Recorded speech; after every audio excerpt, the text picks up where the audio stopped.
गेल्या आठवड्यामध्ये चिट फंडच्या एका बिलाच्या बाबतीत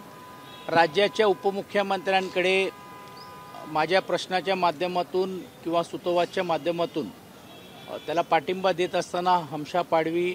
आणि विक्रम काळे विधान परिषद सदस्य ह्या लोकांनी एक बैठकीची मागणी केली होती आणि त्यानुसार राज्याचे उपमुख्यमंत्र्यांनी वृत्त सचिव नितीन करीर, DG सन्मान्य श्री रजनीश शेठ आणि या विभागाशी जे संबंधित असलेले प्रशांत बोराडे या वरिष्ठ अधिकाऱ्यांबरोबर एक बैठक लावून महाराष्ट्र राज्यातले जे चिट फंड आहे या चिट फंडच्या माध्यमातून लाखो लोकांची जी फसवणूक झालेली आहे त्यामध्ये पिनाकल असेल, मार्केटिंग सोर्सेस असतील, समृद्धी जीवन म्हणून घेऊन पण एक जी संस्था होती, शेरेकर सारखे असे अनेक लोक जे आहेत ते डबल पैसे करतात आणि त्याची मूलभूत जी संकल्पना जी आहे की फक्त राज्य सरकारकडे रजिस्ट्रेशन करून ह्या चिटफंड बेकायदेशीर रीतीने लोकांना हमीश दाखवण्याचं काम करतायत। राज्य सरकारला कुठल्याही प्रकारे उत्पन्न दिलं जात नाही आणि हा प्रश्न घेत असताना मला आठवतंय की सुदाम कांबळे म्हणून माझ्या मतदारसंघातले एक वरिष्ठ लोक होते। 2004 सालापासून ते भांडतायत। 2015 साली राज्याचे त्यावेळचे मुख्यमंत्री अशोक चव्हाणांनी निर्णय दिल्यानंतर त्या व्यक्तीला अटक झाली पण अद्यापही त्यांचे पैसे मिळाले नाही आणि म्हणून मी मागणी केली होती की ही सर्व जी मालमत्ता जप्त झाल्यानंतर ह्याची विल्हेवाट लावल्या नसल्यामुळे लाखो लोक म्हणजे फक्त आता पिनाकलचा बघितलं तर 27 लाख लोकांना अजून पैसे मिळाले नाही आहे। म्हणून हा सुस्पष्ट धोरण करावं आणि चिटफंडबद्दल निर्णय घ्यावं। मला आनंद आहे की राज्याचे उपमुख्यमंत्र्यांनी या सर्व राहिलेल्या ज्या देणी जी आहेत, जे ठेवी जी आहेत त्यासाठी डिस्पोज करण्यासाठी गृह विभागाकडनं DGला सांगून एक व्यक्ती आणि डेप्युटी कलेक्टरकडनं हे काम काढून वित्त विभागाने एक स्पेशल ड्राईव्ह या सर्व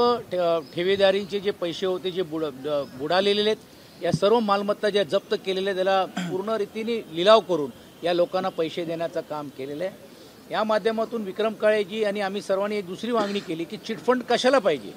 हे चिटफंड जे बदनाम होतोय, सरकार बदनाम होतोय आणि लोकांचे पैसे जात आहेत। परत एकदा मला आनंद वाटते की राज्याचे उपमुख्यमंत्र्यांनी चिटफंड बंद करता येईल का हा प्रस्ताव देखील राज्य सरकारच्या माध्यमातून आम्ही विचार करू, अप्रत्यक्षतेने चिटफंड बंद करू ही भूमिका घेतली कारण राज्य सरकारला कुठल्याही प्रकारे उत्पन्न होत नाही।